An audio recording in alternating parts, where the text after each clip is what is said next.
two want to practice with the mic. Thank you, too, for reading. Yes, thank you. Appreciate it. I can tell a lot about the theology of any UU church about whether they call it a lectern, a podium, or a pulpit. Okay. Mm-hmm. Okay. I already forget which we're calling this for this installation. I think podium, right? It's not a pulpit, but Did you tell them which parts they're reading? Yes. Perfect. Great. Everyone knows. Even Shall we do it? That didn't change with Jen being out, or did it? It did a little, but I've communicated. You've communicated it. Okay. Eric's on top of it. Eric is on top of it. For once, but I've been trying. Okay.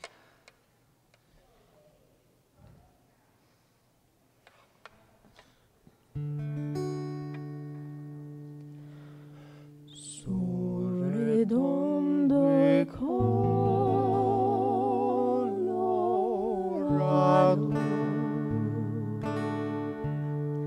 como una rueda de correr.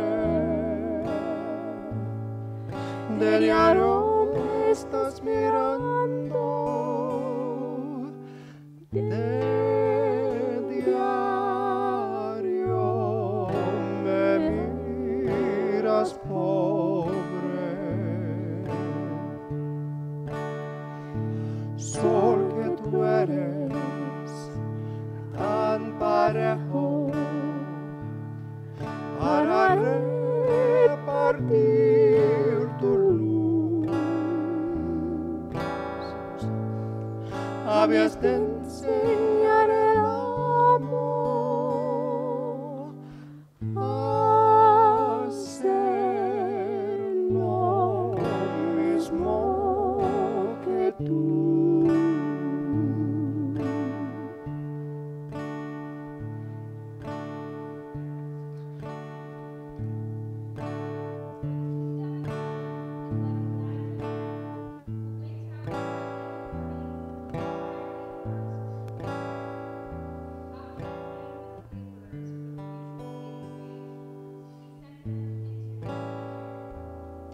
When he went out about 9 o'clock, he saw others standing idle in the marketplace, and he said to them, "You also go into the vineyard, and I will pay you whatever is right." So they went. When he went out again about noon, and about 3 o'clock, he did the same. And about 5 o'clock, he went out and found others standing around, and he said to them, "Why are you standing here idle all day?" They said to him, "Because no one has hired us." He said to them, "You also go into the vineyard." Sol que tú eres tan parejo para repartir tu luz.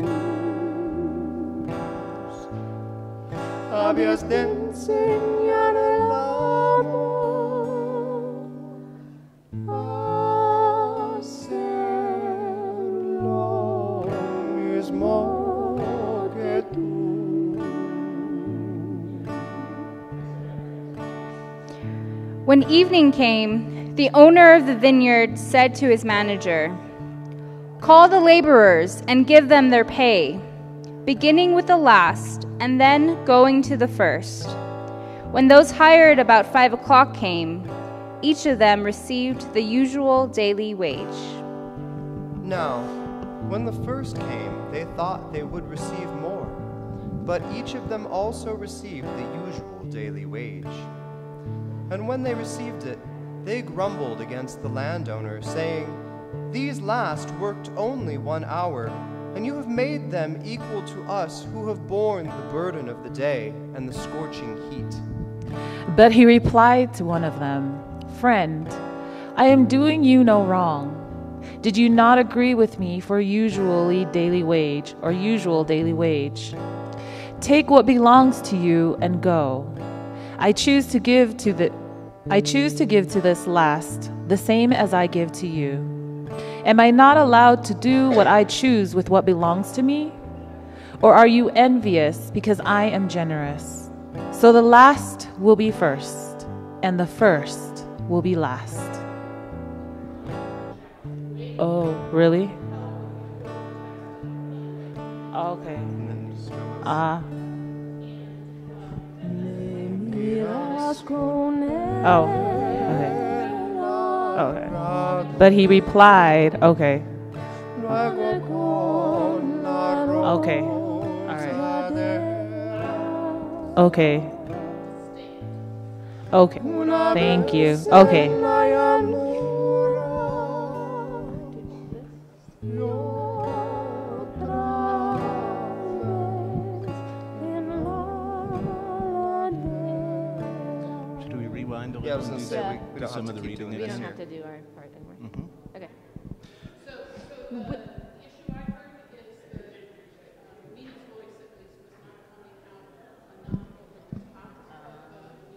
Okay. Okay. I will be Nina, loud. I have heard you preach. I know you can get a lot. Yeah, you'll be loud. You'll be Fiery. good. It will That be would there. Great for this. And if you Okay. speak into this part of the microphone rather than over the top, me do top this. of it, Okay. you know, so like tilt Yeah, it. Just straight tilt at it. you. Let's And do. we'll look at you and it will. Okay. The song que tú eres. Yes, that's what I'm thinking. Yeah. We'll do the refrain before. Okay. the Oh, okay. readings. Yeah. Okay. Probably tell it good. Okay. Oh, I think they're done. Looks like they're done.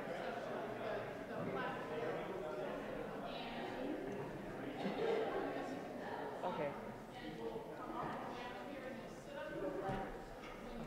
So I'm gonna welcome them to We Okay. Are, and I'm gonna give them Got hints it. about the fact Okay, that it jumps thank you. around to sketch, right? And then invite them to sing.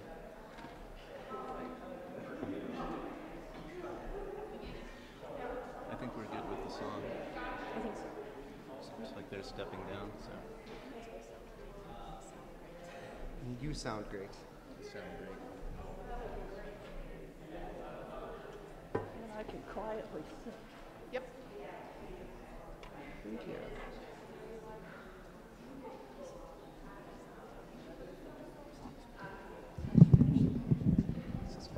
Just fine.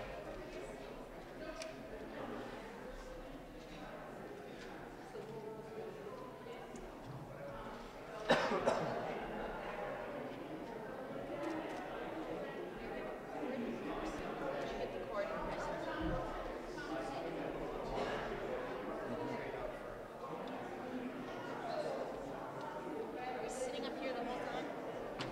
We can file in that pew. Yeah, that's what I'm thinking. Shamelessly taking the corner of it, but.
Attention, please.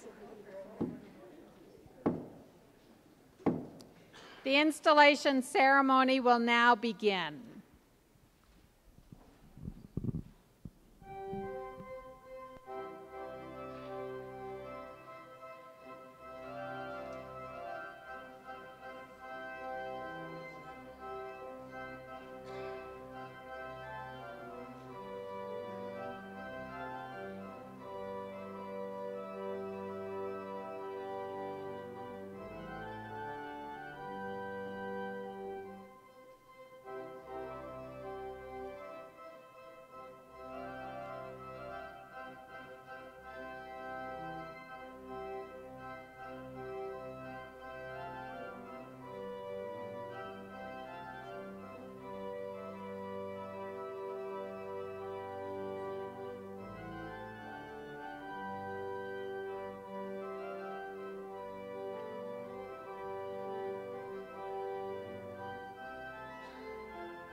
Good morning, everyone, and welcome to Iliff School of Theology and to this first worship service of the 2018 Renewal Conference. We've already had a good start this morning. It's wonderful to see so many different people here who have traveled from some good distances.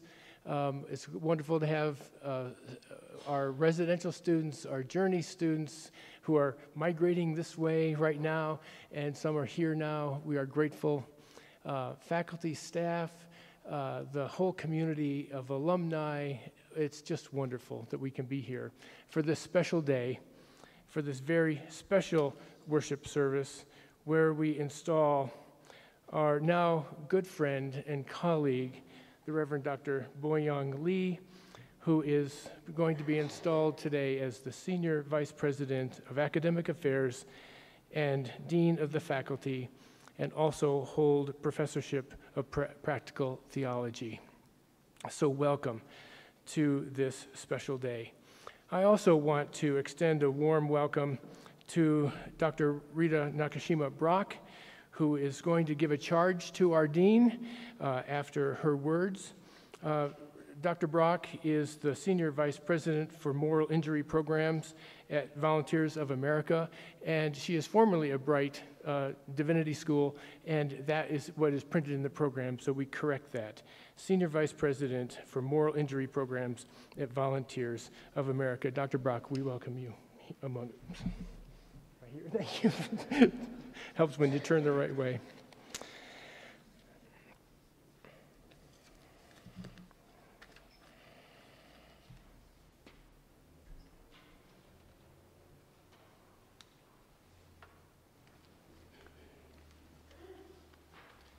This time I invite you to rise in body or in spirit and sing with us. We are. The words are printed in your bulletin. You'll notice there are 3 paragraphs, and we do skip around a little bit, but we always go to the beginning of one of those paragraphs, so please join us. For each child that's born, a morning star rises and sings to the universe who we are.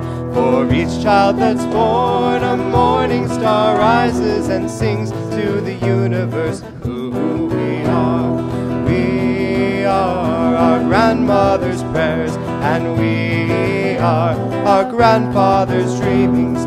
We are the breath of our ancestors. We are the Spirit of God. We are mothers of courage and fathers of time. We are daughters of dust and the sons of great visions. We're sisters of mercy and brothers of love. We are lovers of life and the builders of nations. We're seekers of truth and keepers of faith. We are makers of peace and the wisdom of ages. We are our grandmother's prayers, and we are the brothers' dreamings.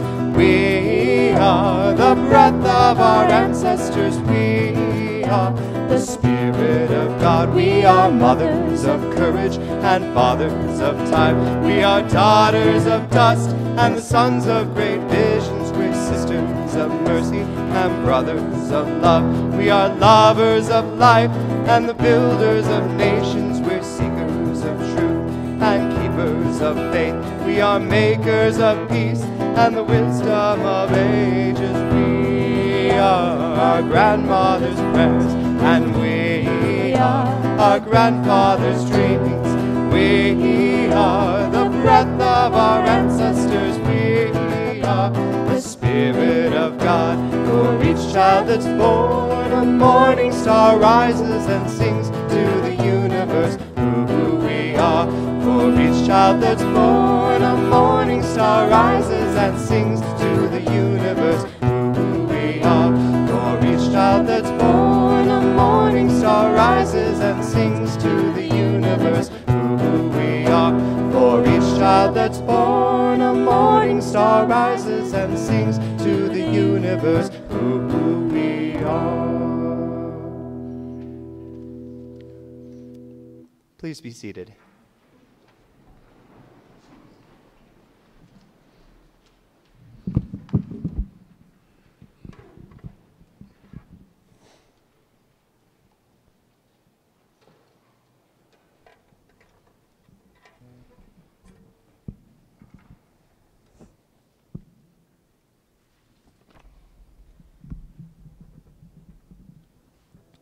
Small change to the readers listed. Mateo Frisk will be one of our readers today because Jen Ward could not make it today.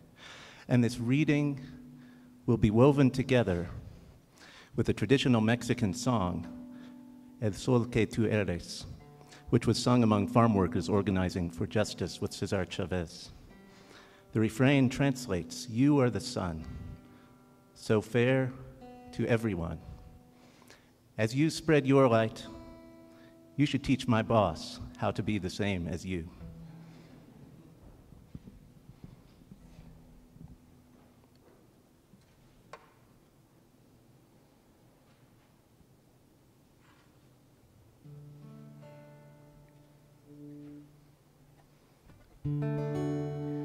Su redondo e colorado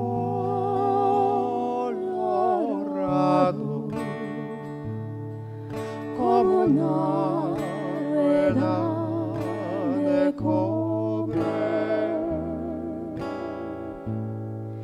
de diario me estás mirando, de diario me miras pobre.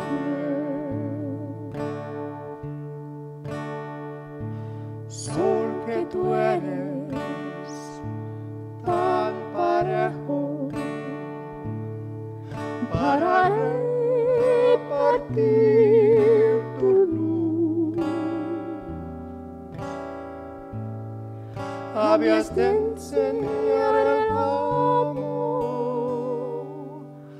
a ser lo mismo que tú.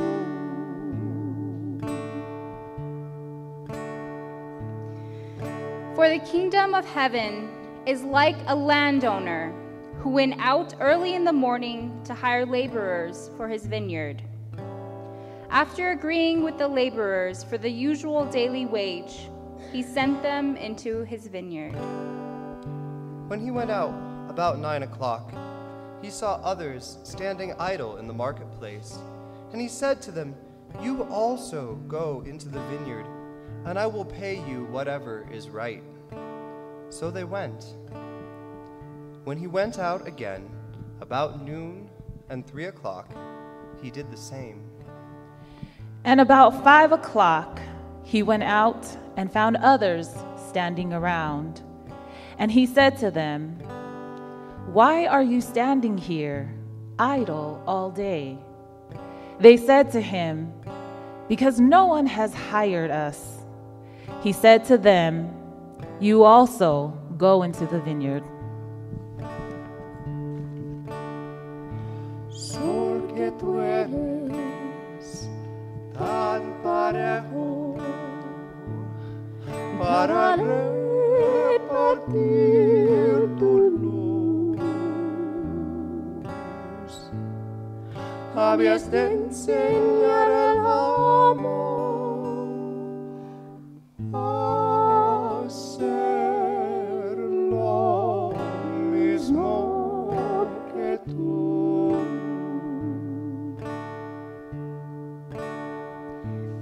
When evening came, the owner of the vineyard said to his manager, "Call the laborers and give them their pay, beginning with the last and then going to the first." When those hired about 5 o'clock came, each of them received the usual daily wage. Now, when the first came, they thought they would receive more, but each of them also received the usual daily wage. And when they received it, they grumbled against the landowner, saying, "These last worked only 1 hour, and you have made them equal to us, who have borne the burden of the day and the scorching heat." But he replied to one of them, "Friend, I am doing you no wrong. Did you not agree with me for the usual daily wage? Take what belongs to you and go. I choose to give to this last the same as I give to you. Am I not allowed to do what I choose with what belongs to me? Or are you envious because I am generous?" So the last will be first, and the first will be last.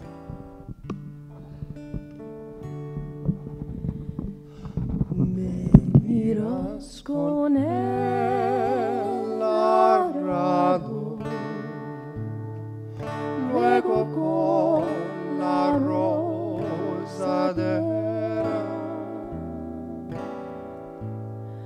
Una vez en la llanura y otra vez en la ladera.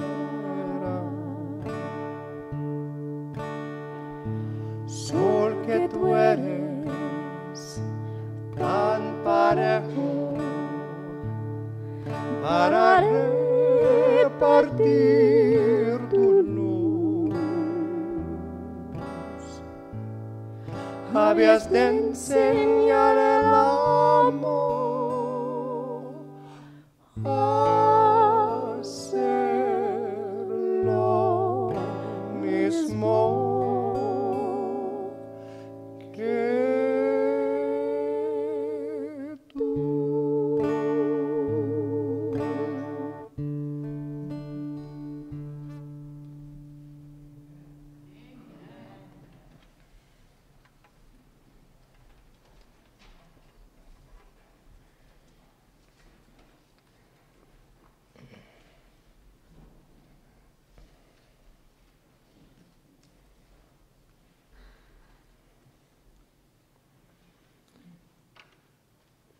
Installations like this, it is always appropriate to do an introduction of the person that we are installing. It's a little awkward, to tell you the truth, because this person has wrapped her arms around this community and have just come into this community with such grace and curiosity and gifted leadership. But let me tell you a little bit about our Senior Vice President of Academic Affairs and Dean of the Faculty. The Reverend Dr. Boyung Lee holds a PhD from the, I'm sorry,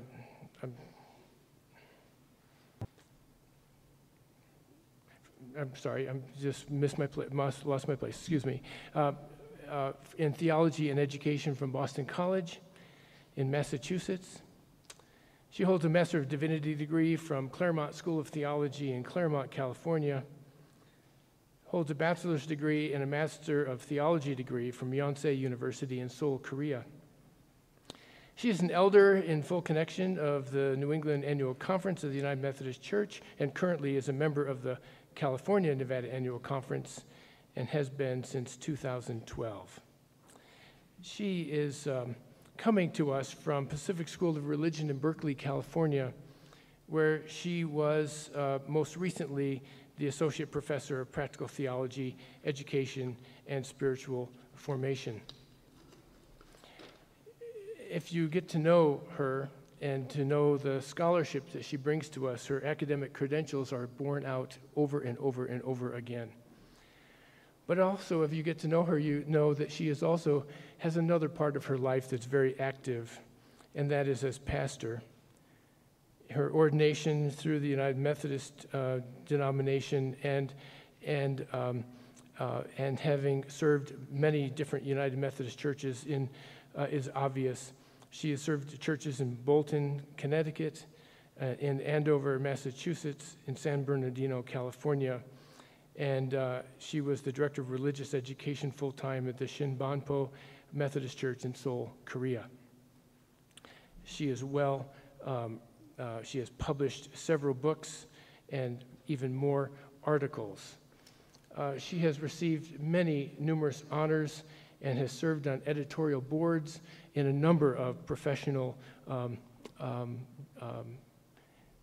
organizations as well as publication organizations. She has been given grants by the Henry Luce Research Grants on new and current directions in theological education. She was chosen for an honor as one of the 100 future women leaders of Korea by Yonsei University in Seoul, Korea in 2007. We know her because she is a community builder. She has created spaces for people to gather and to deepen their experience at ILIF. She is a strong advocate for her students and the faculty, and that is a wonderful gift to all of us. But she has wrapped her arms around the ILIF community, and we all feel that. And we are so grateful for her presence and for the ways that she is leading us into a very solid future. So we welcome her, the Reverend Dr. Boyung Lee. And her daughter Clara is here. Are you here? Can you stand? Would you please stand so we can greet you as well? Please, thank you.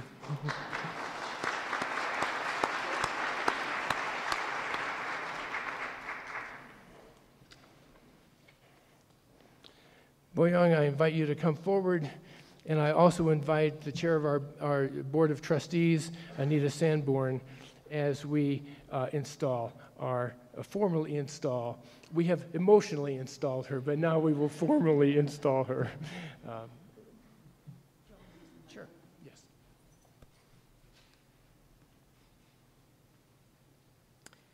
The ILIF School of Theology is a graduate theological school related to the United Methodist Church. Our historic mission is the education of persons for effective Christian ministry and other forms of religious and intellectual leadership. Our present vision has become larger. We transform the world by creating new and renewed local and global ministries of inclusive justice by generating critical scholarship and engaging what is sacred. And our present statement of mission matches the vision. ILIF educates and develops leaders with courageous theological imaginations and reflecting its United Methodist heritage and relationship is committed to social justice, inclusiveness, and religious diversity. As Senior Vice President of Academic Affairs and Dean of the Faculty, will you faithfully uphold the historic and missional understanding of this school and its purposes? Professor Lee, you have been chosen, you have been appointed Senior Vice President of Academic Affairs and Dean of the Faculty of the ILIF School of Theology because of your faithful performance of professional responsibilities, your vision of excellence in theological education, and your devotion to the highest standards of scholarship and teaching. As Chief Academic Officer, will you continue to seek these same high standards of excellence and service in the years ahead? I will.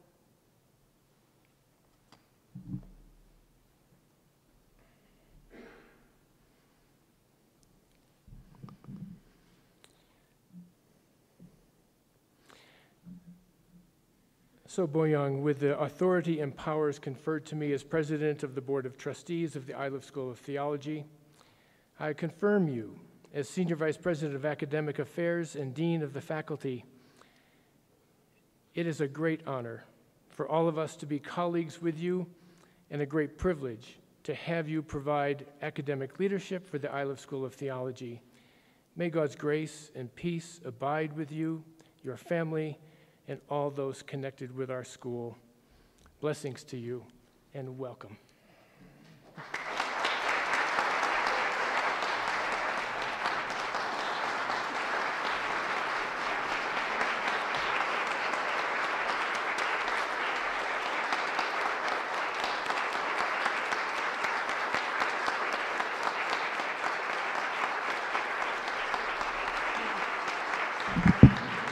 Thank you.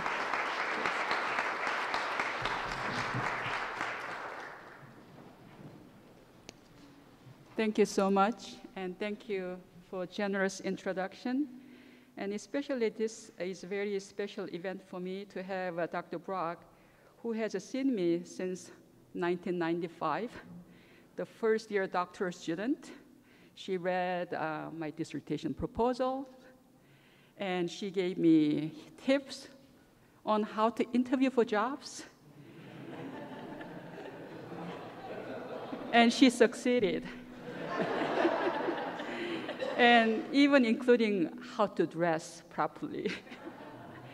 And also, when we lived in Oakland and Berkeley for the last 10 years together, many dinners and walks, hikings, during which we had so many intellectual conversations that fed my soul. So it's my honor to have you here. And also, my daughter, Clara Elaine Summers, who embodied so much of her father, my late husband, the Reverend Dr. Landon Tracy Archer Summers. So thank you for being here. Originally, I was asked to be a preacher at one of the worship services at Renewal Conference, supposedly tomorrow. And then we brainstormed and agreed that I would be installed as your new academic dean this morning. And I agreed. And then it dawned on me, oh my goodness, this is an opening worship service of a renewal conference, and I need to preach. And this is also my installation service. I need to give a talk on that. So I called a good friend of mine who is considered as a guru of preaching, who is also an academician, to give me some advices on What am I supposed to do? And she said, oh, you're doing a sermon chair. A sermon chair, a sermon that needs to be a little like a lecture, and a lecture that incorporates Bible passages and interpretations so that it sounds like a sermon. So good luck, everyone, with my sermon chair. I am a second child. I am the only daughter. I am a middle child and the only daughter sandwiched between two brothers. Does any of you share the same birth order with me? I do not know about you, but growing up, I often felt I was shortchanged as both the second child and the only daughter born between two boys. Out of a sense of unfairness of a life given to me to live in this world, which was not my choice, I remember challenging my meek and mild-natured older brother constantly, no matter what he did or did not do to me. For most of my childhood, the goal of my life was becoming as good as or doing better than him, who was called a prodigy, and thus got all kinds of attentions. When my other brother, who is 7 years younger than me, was born, I remember my heart literally sinking, thinking that I had another brother to compete with. Please don't get me wrong, as if I experienced a lot of discriminations against from my parents.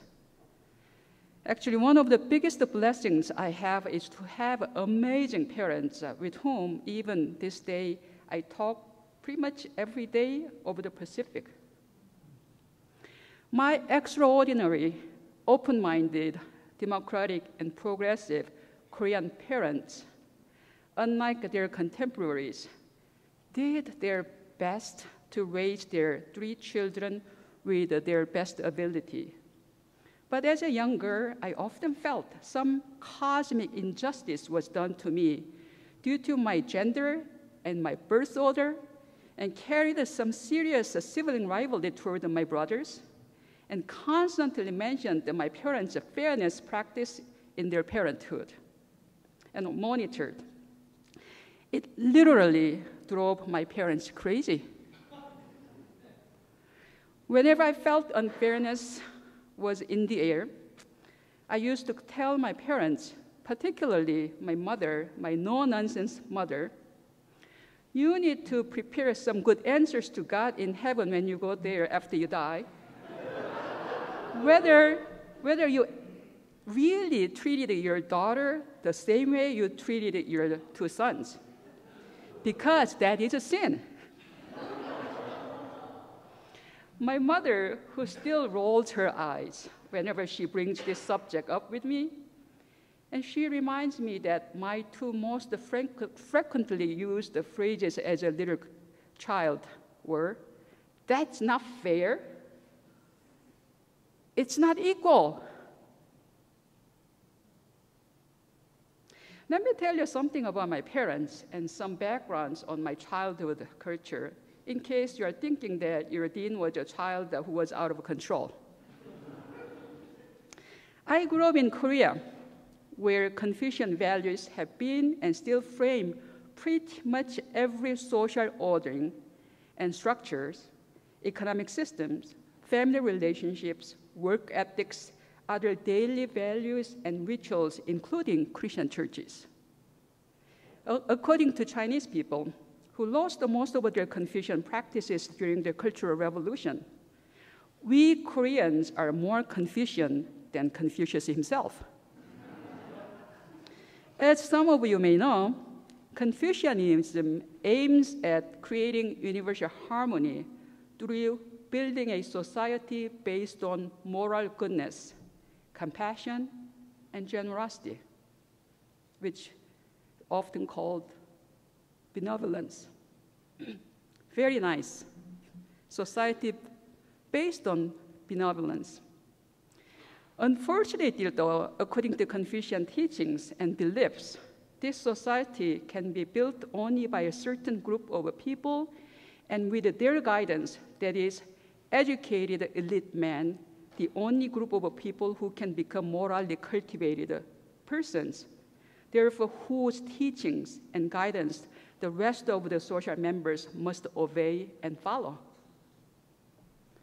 Although I was raised by Christian parents, my extended family happens to be one of the significant Korean Confucian scholars' family that takes a great pride in having a written family genealogy that goes back to the 9th century.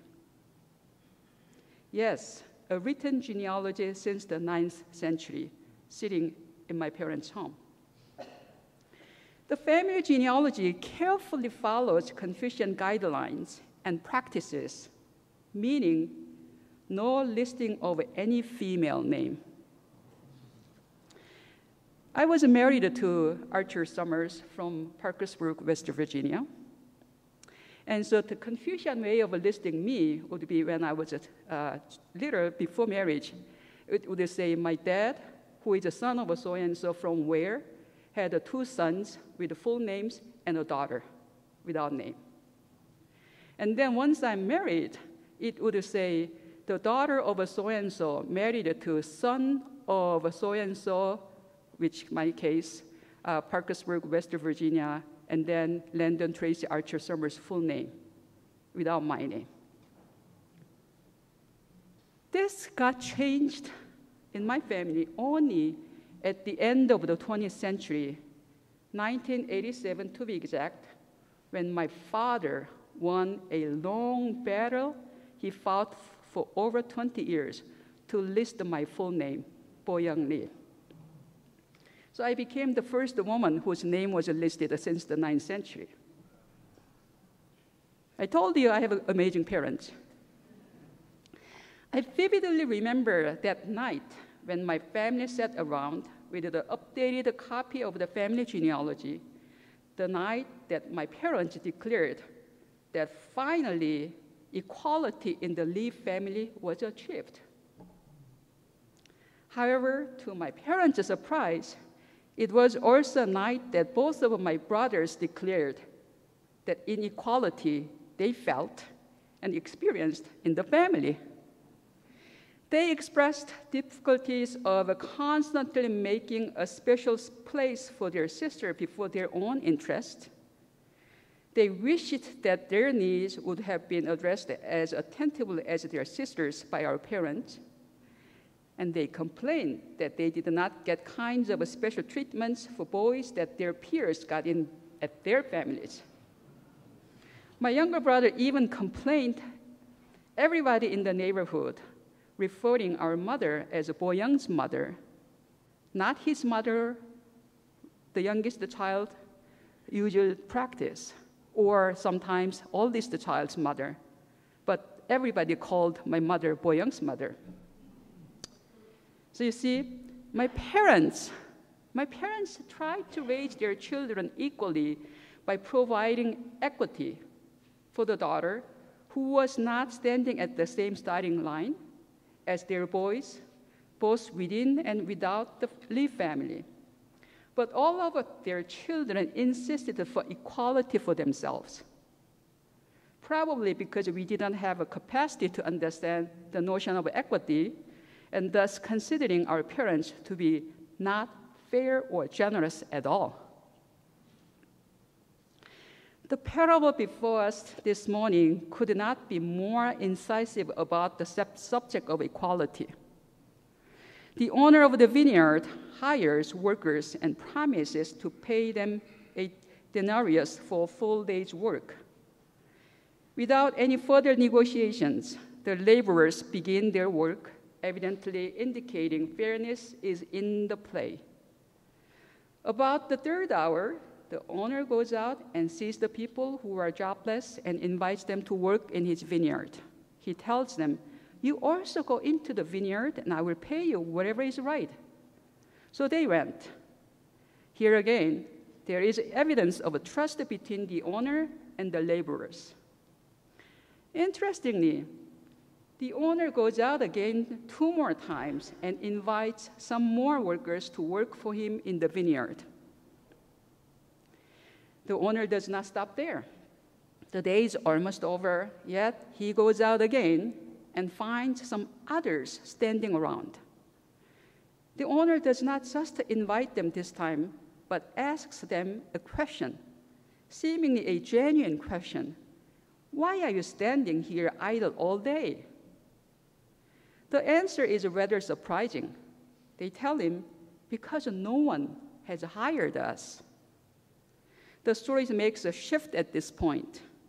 The owner's question conveys prejudgment, as if the laborers were lazy and did not look for work, standing idle all day. Although the potential workers are taken aback by that question, they tell him that no one has hired them, including the owner himself.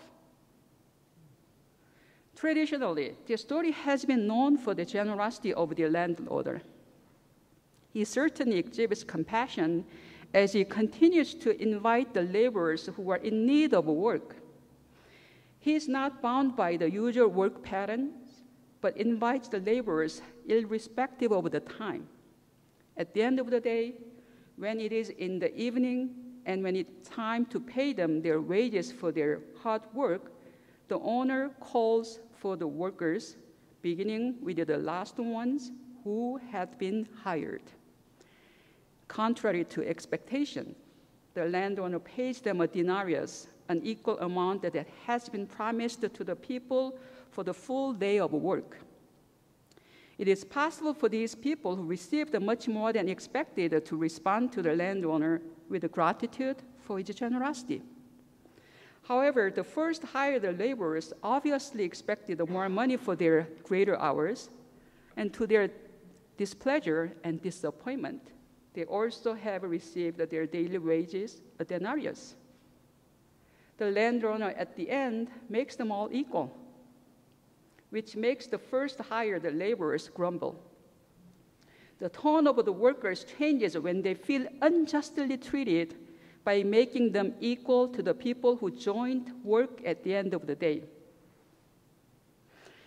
From the early church until the present, Irenaeus, Origen, Augustine, Aquinas, Luther, the assumption has been that the landowner of this parable is God, while the laborers expose our disgruntled take on God's freedom to be gracious.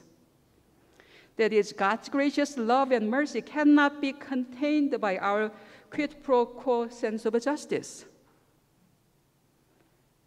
As a sharp point for his battle with Pelagius, for example, over grace and workers, Augustine took the parable as a support for his belief that salvation depends wholly on God's promises, equating Pelagius' position on moral perfectionality with the first to be hired. Later, Martin Luther predictably railed against the first hired because they were Pelagians, who believed that they had earned their way to heaven by good works, while those hired at the 11th hour rightly rejoiced in God's mercy. What do you think? I think Augustine, Aquinas, Luther, and many other preachers have been and still out to lunch with this interpretation. I'm also wondering if Matthew has been out to both lunch and dinner by presuming that the landowner portrays God by adding his interpretation of the parable at the end. So the last will be the first, and the first will be last. What is at stake with this interpretation despite the good things that happen in the story? There are two important aspects to name, I believe. First, the power disparity is obvious in this model, in which it is justified that some are landowners, some end up being laborers. This model does not offer any opportunity for reversal of the roles that bring equity and justice in a bigger picture. The landowner continues to own the land and reap the benefits from the labor of the laborers, and the compensation they receive is never the profit, only wages. The story setting is intrinsically hierarchical and offers no redemption for the people who are in the lowest status. Second, the nuance of the claim of the owner to pay what he will portrays a monopoly of the land and the money that he owns. Am I not allowed to do what choose with what belongs to me? Or are you envious because I'm generous? The latifundialization, which is the closest thing to modern-day industrialized agriculture in Roman Empire, was a growing phenomenon in Galilee at the time. According to New Testament scholar William Herzog, owners of great estates increased their holdings through foreclosures on loans, leading to hostile takeovers of peasant farms. Sound familiar? When possible, the land next was converted into vineyards so it could produce a product with a higher return than the mixed grains grown by subsistence peasant farmers. As the number and size of estates owned by urban elites increased, the number of the day laborers grew. The slaves were an object of both economic and legal interest to Roman Empire's landowners. They were his property, which could be monetized and must yield a profit. If the slave died too soon or too quickly, became incapable of working, the owner's capital account suffered. The laborer, on the other hand, was a kind of a slave working at his or her own risk. A smart farmer thus saw to it that under the pressure of the harvest, he did not need to pay too much for the day laborers. So, let's get this. Far from being generous, the owner in the story is taking advantage of an unemployed workforce to meet his harvesting needs by offering them work without a wage agreement. And his actions were congruent with the general strategy of Roman landowners who hired the day laborers only for a day at a time so as to keep them in the weakest position possible. Therefore, I find it hard to believe that Jesus really said what Matthew says that Jesus said about the kingdom model through this parable. But it does not, because it does not ensure justice. As much depends on the choice that the individual landowners make in their own property. While this parable is one of the best parables referring to God's generosity and offering possibilities that are seemingly fair and just, it does not ensure justice in all aspects, as the landowner ultimately is a all-powerful, gets to choose what he wants at the end, and is not accountable for anyone. Similarly, a reversal of roles is unimaginable, proving this setup to be an unjust system, which is not liberating. The landowner even accused the complaining laborers of being greedy. If he were a generous man, don't you think he could have appealed to them also to join in rejoicing at the gifts he is giving to the last hired?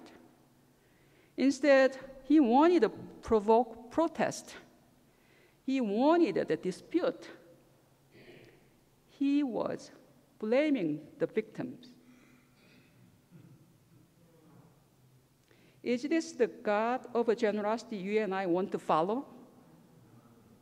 If we do, I think we are out to all three bills together. because God's freedom for goodness and generosity would have to be equated with the freedom of a landowner in the Roman Empire. Equality and generosity evoked by this owner reminds me of struggles and many discussions my siblings and my parents had. My siblings, particularly me, put a lot of efforts to achieve each of our own equality within the family system. But they did not solve much. They did not solve most of our struggles. My parents' equity-based approach to parenthood did not make any of their children fully happy either, because that equity presupposes unequal power and takes for granted the hierarchical family structure and culture in which we live in. Although equity refers to the qualities of justness, fairness, distributed to ones in lesser status, the structure that creates the need for equity still exists. Fairness, equality, and equity in unjust system does not create full liberation. Since I became the academic dean at ILIF, my friends often ask me what has been the biggest adjustment that I had to make from being a regular faculty member. Among many things, I say, remembering a lot more power than I have now, and people's willingness to bestow more power to me than I actually should have. Being at AAR in Boston in November was a very interesting experience. I'm a very friendly person, and I put time and efforts to maintain good relationships with the people because I believe that people are most important priority in my work as a teacher, as a minister, and also as an administrator. So at most professional conferences, I run into a lot of colleague friends who exchange friendly greetings with me. And people say, some people, my colleagues will say that you should run for AR president, actually, because I know so many people, which is not my interest. And I want to make it clear. But at this past AR, I noticed that even people with whom I have not had relationships stopped and said hello to me and wanted me to know about them. Some of them bluntly let me know about their availability of a lecture at ILIF. This power that I have now, believe it or not, is something that I spend a lot of time to think about, especially how to use it. Because I know that depending on how I exercise it, ILIF's reputation, my colleagues' fates, and my own name can be at stake. A while ago, the Reverend Rene Auguste, an Anglican priest and a leader in South Africa's apartheid movement, spoke to a group of us gathered by a foundation as future women leaders of the US higher education. One thing that stuck with me from what she said was, think about how to use your power before you have it. Otherwise, it is too late. Although I have never planned or imagined to be an academic administrator, thanks to my parents, I think I have been thinking about how to use my power for most of my time, my life.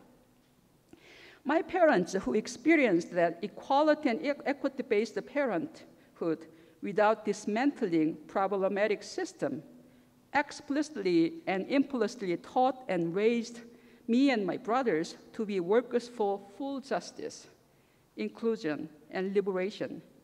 And I would like to extend their wisdom to my beloved ILIF community as a dean.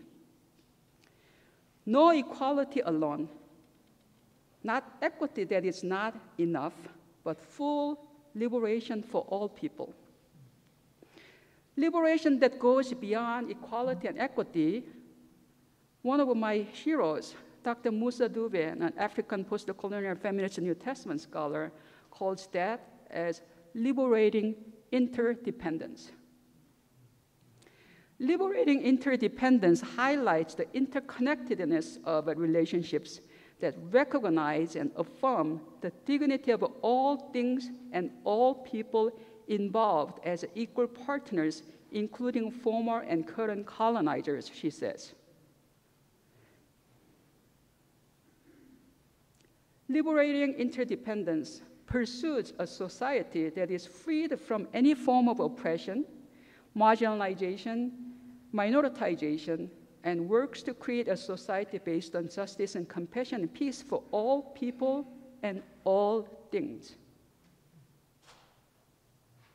Or, a little more simply putting, my best friend, Dr. Nami Kim, who is a Korean-American woman teaching at Spelman College, historically Black Women's College, published an article a while ago at the Journal of Feminist Studies and Religion, and the title of her article was, Our Comfort at the Expenses of Somebody Else's?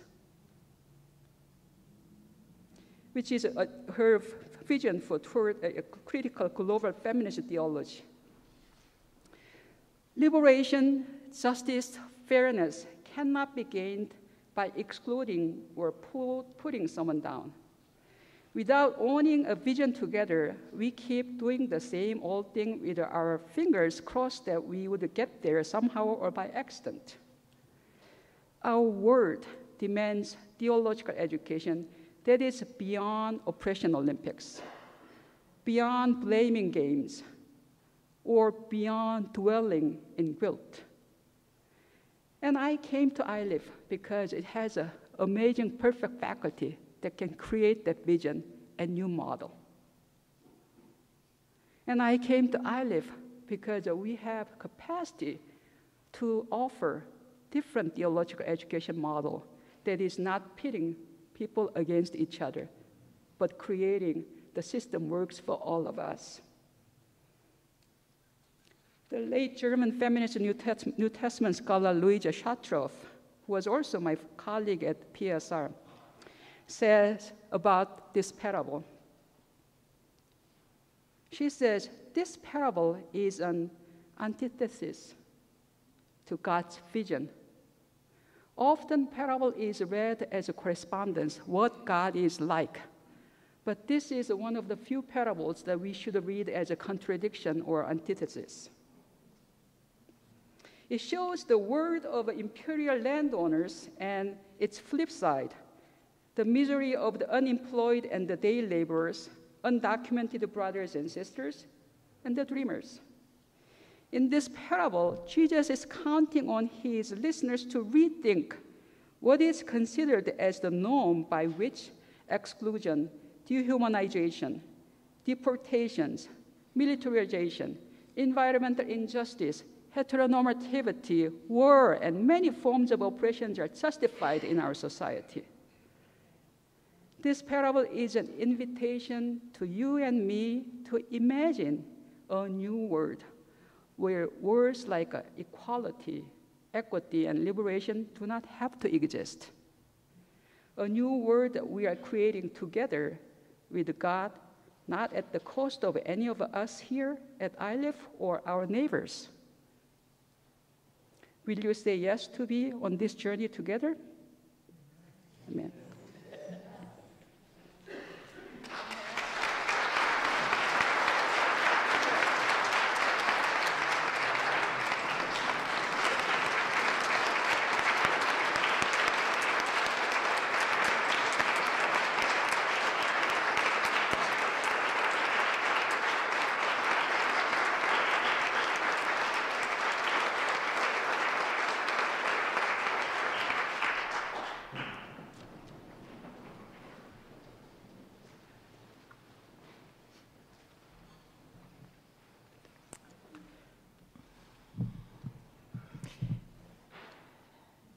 It's a singular honor for me to be here today.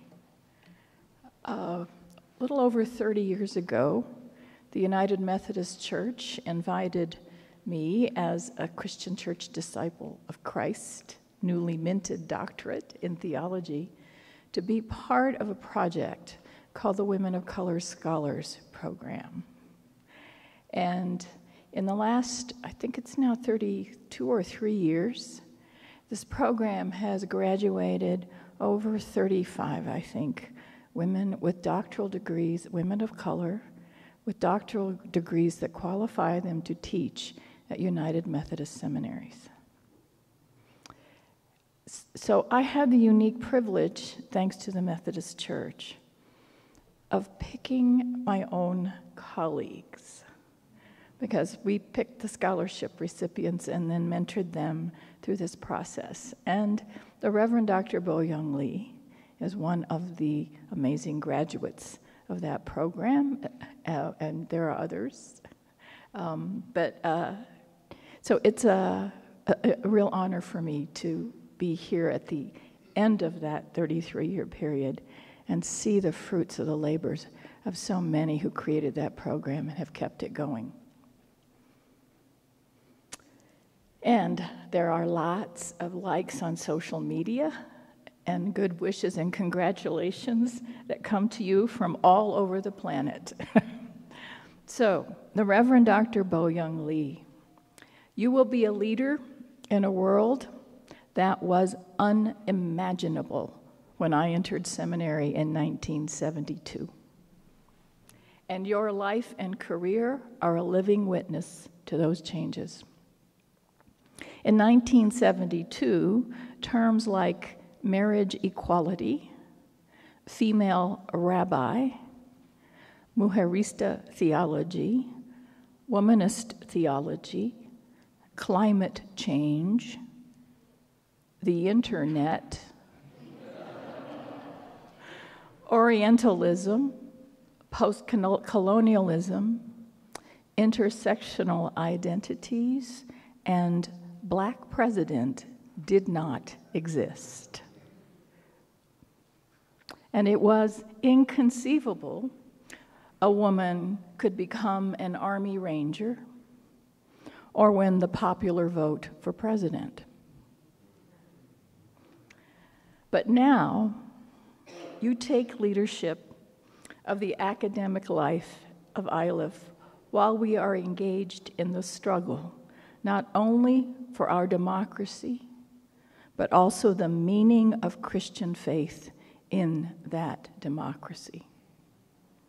As a fierce remnant of patriarchal white supremacy continues to seek to reverse our ongoing work of social transformation and peace, the long shadow of nuclear war looms large, especially over the lands of your home and East Asia and the Pacific.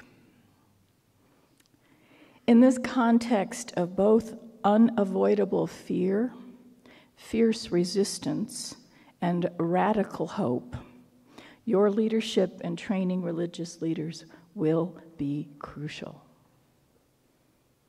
We here today carry in our flesh the movements for social justice, liberation, and human rights that have reshaped our families, our congregations, our ministries, and our society. And on the behalf of all we represent, I offer this charge to you in your new position as Senior Vice President of Academic Affairs and Dean of the Faculty at ILIF Theological Seminary. Be a wisdom leader. Be someone who leads from the center of a circle that brings diverse people together and weaves them through respect, struggle, and love into life-sustaining relationships. In leading wisely, keep honest friends who ground you, laugh and cry with you, and help you keep perspective on the challenges you will face. They will help you bear with humility and grace the pain and conflicts that inevitably test the strength of any community and transform it. And remember that self-care is a moral imperative which you must model for all those you lead. Guide the mission and work of ILIF through deep knowledge of the Spirit of God in the community, so that you may make decisions exercise your authority, and guide this premier institution and faculty in ways that continue to educate wise scholars and teachers and effective ministers who are also compassionate healers for a suffering world, passionate advocates for justice and peace, and attentive lovers of a richly diverse and beautiful planet. And on behalf of your sisters in the Pacific and Asian, North American Asian Women in Theology and Ministry Organization, I want to present you with this reminder of the rainbow of people and work and studies and things that you will be doing as a minister and a teacher in this community and the world.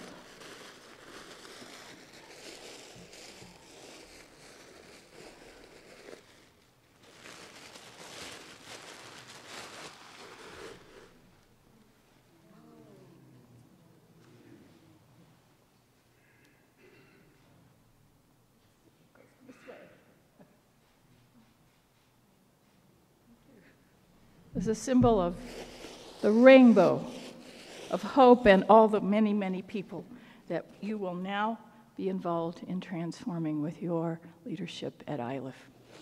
Congratulations.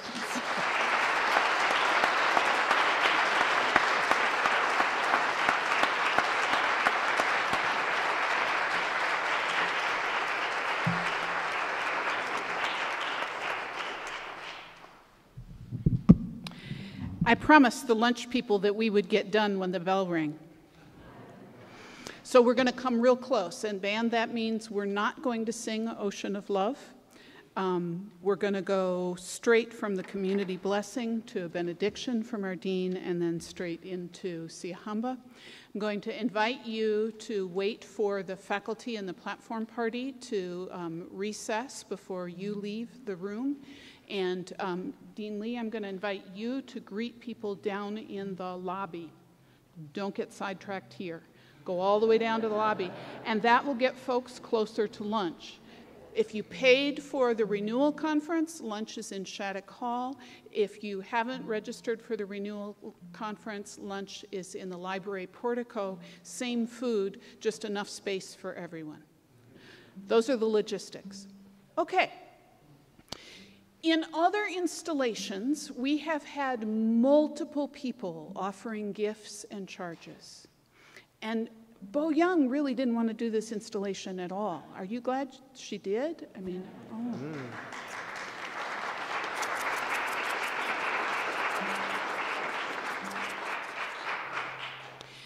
So, to give us all the opportunity, however, to offer blessing on our dean, in a moment I'm going to invite you to stand, and we're all going to speak our own blessing at the same time.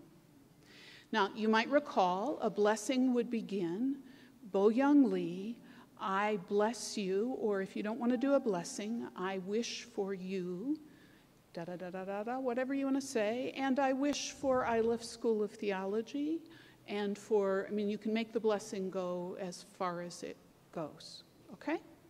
Got that in mind? Those of you who are clergy are used to offering blessing with a hand raised. If you want to do that in the direction of our new dean, that would be lovely. Will you stand? And Dean Lee, will you receive our blessing? Boyung Lee, I bless you with wisdom and courage and love and joy. May you find the words you need when you most need them. May you lead us into a place we have never imagined. Amen.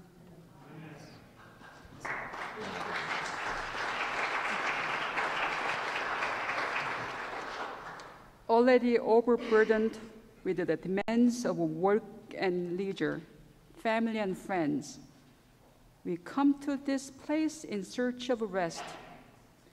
May we find the renewal here at ILIF, the strength to work for justice. Forgiveness is elusive, and anger is justified. Too often we settle for the sweet, fleeting fruit of revenge. May we find here at Iliff the patience to embody mercy. Deluded by the world in which we live, receiving power and prestige and money as just a reward, mixing the Spirit's call to a life grounded in humble service. May we find here at Iliff the wisdom to walk in the Spirit. Amen. Amen. The installation of the dean is now complete.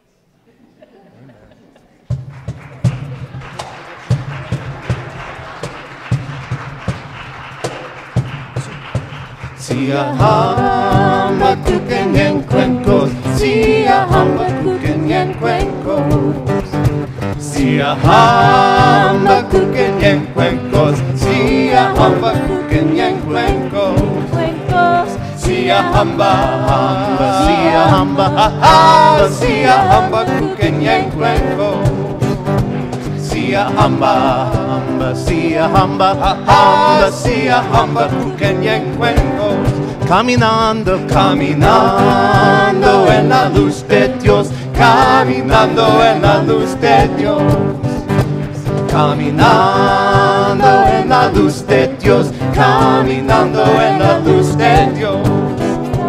Caminando, vamos caminando, vamos caminando en la luz de Dios. Caminando, vamos caminando, vamos caminando en la luz de Dios. We are marching in the light of God. We are marching in the light of God. We are marching in the light of God. We are marching in the light of God. We are marching, we are marching, we are marching in the light of God.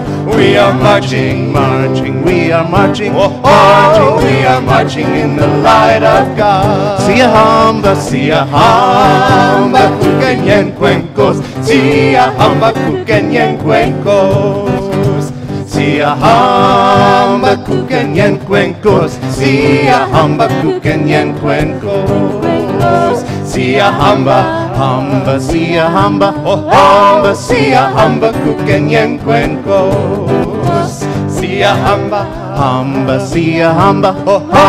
Sia hamba kukenyen kwenkos.